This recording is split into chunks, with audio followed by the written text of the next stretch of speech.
Allez, nous sommes toujours en live pour la SCC Digital Week. Encore une fois, vous pouvez poser toutes vos questions en haut à droite de votre écran. Vous êtes déjà très nombreux et on vous remercie pour votre fidélité. En plus d'être à la maison, bien confortablement installés. Nous, c'est pareil. Il y a juste des petites glaces en plexi qui nous séparent, mais on se sent bien, hein, après tout. Puis peut-être qu'il y en a aussi au bureau qui travaillent. Donc c'est bien, on montre l'exemple. Allez, on va parler VDI et infrastructure avec mes deux invités. Bastien Boudot de la Mode, bonjour et bienvenue. Bonjour. Business Unit Manager chez SCC. Voilà. Jean-Pierre Ravelot, bonjour et bienvenue. Bonjour. Partenaire système engineer chez Nutanix. Voilà, absolument. Alors on va repositionner le propos. Retour sur l'explosion des demandes de projets VDI pendant le confinement du Covid-19, forcément. On ne pouvait pas y couper. Explication des concepts VDI et DAS avec vous. Et on va également souligner l'importance du choix de l'infrastructure pour l'agilité et les perspectives de montée en charge. Alors, on va tout de suite commencer avec vous, Bastien. On constate une explosion des demandes de projets type VDI. Ça a commencé avec le confinement. Ça continue aujourd'hui, hein. Ça continue aujourd'hui, oui, parce que le confinement a forcément forcé le trait sur le télétravail. On a eu énormément de projets de VDI qui ont démarré pendant le confinement. Mais comme le télétravail, grâce au confinement, est rentré dans les mœurs, on a toujours cette explosion de demandes. On a toujours autant de demandes de projets de VDI. Ça va être de plus en plus important. Ça va être de plus en plus important. Du coup, la première question qu'on va se poser, c'est où est-ce que je vais aller poser ces outils VDI? Sur quelle infrastructure?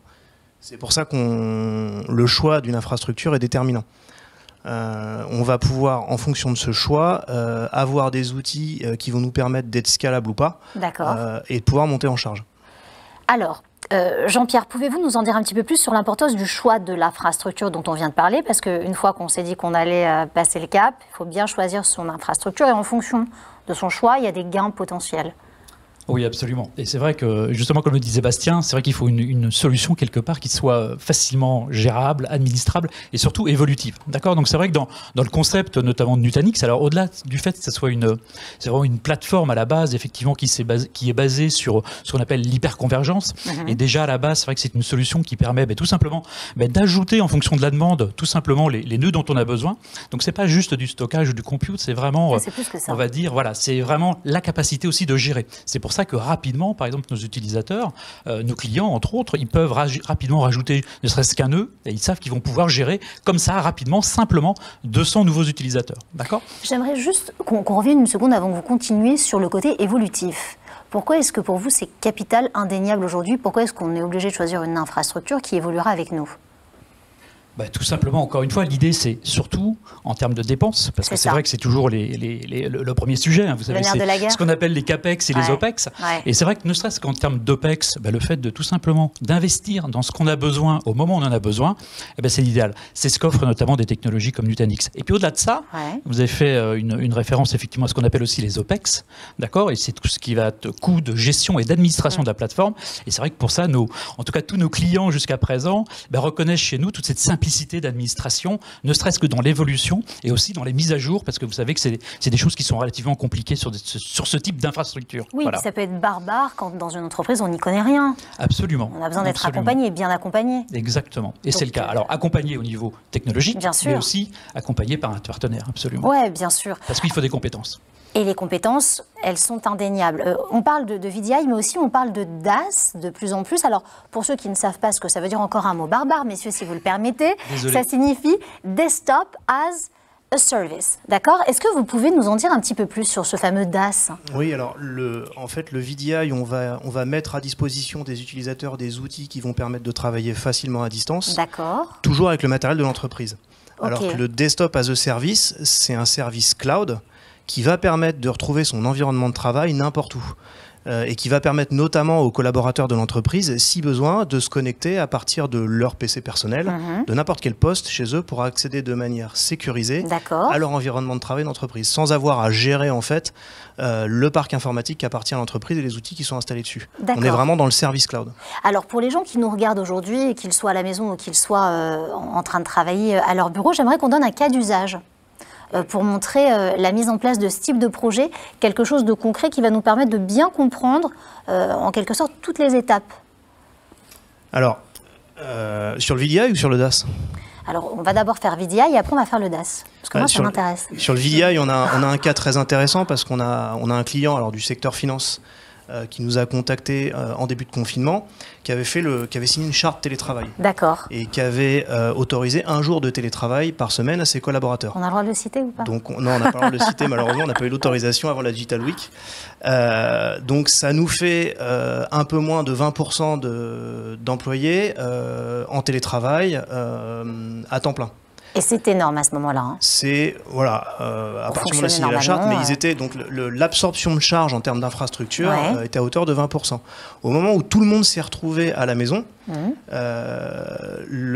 ce client s'est retrouvé avec les outils en place pour faire du télétravail, mais une capacité d'absorption de 20% du personnel. Le choix qui avait été fait avait été de mettre ces outils VDI sur de l'infrastructure hyperconvergée Nutanix. Donc le projet en fait a été extrêmement rapide, c'est-à-dire que nous on a dû livrer des nouveaux nœuds Nutanix pour multiplier par 5 la capacité d'absorption de charge. Et en moins de 10 jours, on a su en fait mettre en place toute une infrastructure sans avoir à repenser un modèle, à faire des choix technologiques, à faire des réunions techniques pour prendre des décisions avec le client, puisque tout était déjà décidé. Et ça s'est résumé en un simple add-on de morceaux d'infrastructure juste pour absorber la charge. C'est magnifique en 10 jours. Parce que le choix avait été le bon dès le début. Oui, bien sûr, mais parce que vous les avez aussi bien orientés, je pense, dès le début. Parce qu'on les avait bien orientés. J'aimerais bien qu'on ait aussi un cas très concret avec le DAS, justement. Alors, avec le DAS, si je prends un autre exemple d'un client qui fait le choix du DAS, vous savez, souvent, les gens qui ont des postes sédentaires n'ont pas de PC portable. Donc, dans le cas de ce qu'on a vécu pendant le confinement, les gens ne sont pas partis chez eux à la maison avec le PC sous un bras, l'écran sous l'autre bras. En revanche, tout le monde a un iPad ou un ordinateur à la maison. Et l'avantage du DAS, c'est qu'à partir de n'importe quel device, je vais me connecter, retrouver mon environnement. D'accord. Donc, nos clients qui ont fait le choix du DAS, on peut dire à leurs collaborateurs, de manière exceptionnelle, on va vous mettre sur l'infrastructure DAS tous les outils pour que vous puissiez travailler à temps plein, à distance, sur ce qu'on propose nous comme service cloud avec le DAS. Rapidement, Bastien, les bénéfices de ce type d'infrastructure, au-delà de la rapidité, on l'aura compris, la fiabilité et la sécurité. Bien sûr. Ce qui est déjà pas mal. Ce qui est déjà pas mal. Le gros bénéfice, c'est que vous l'imaginez, là, comme dans le cas d'une crise sanitaire comme on l'a vécu, les services IT de nos clients étaient très occupés à dépanner les gens qui étaient à distance. Donc quand on a fait le choix d'une infrastructure hyper convergée pour le VDI, on n'a pas à mobiliser une partie de son équipe d'informatique interne pour faire des choix d'adressage interne, de protocoles de sécurité, etc. Les choix sont déjà faits. Et en plus, l'infrastructure est tellement simple que tout est regroupé dans un même pôle, le compute, le stockage, le réseau. Donc les clients ont pu laisser les partenaires comme nous travailler de manière presque autonome pour faire grossir ces projets sans avoir à mobiliser des ressources internes. Alors il y a des questions en direct, il ne nous reste pas beaucoup de temps, j'ai quand même envie de vous poser cette question à vous, Jean-Pierre. Quelle est la part de dossiers VDI engagés chez Nutanix ?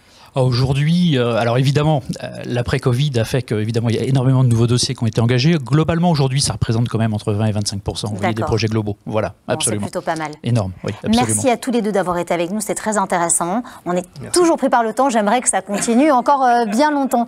Allez, à suivre un quiz, 1 minute 30, j'espère que vous avez été bien attentifs.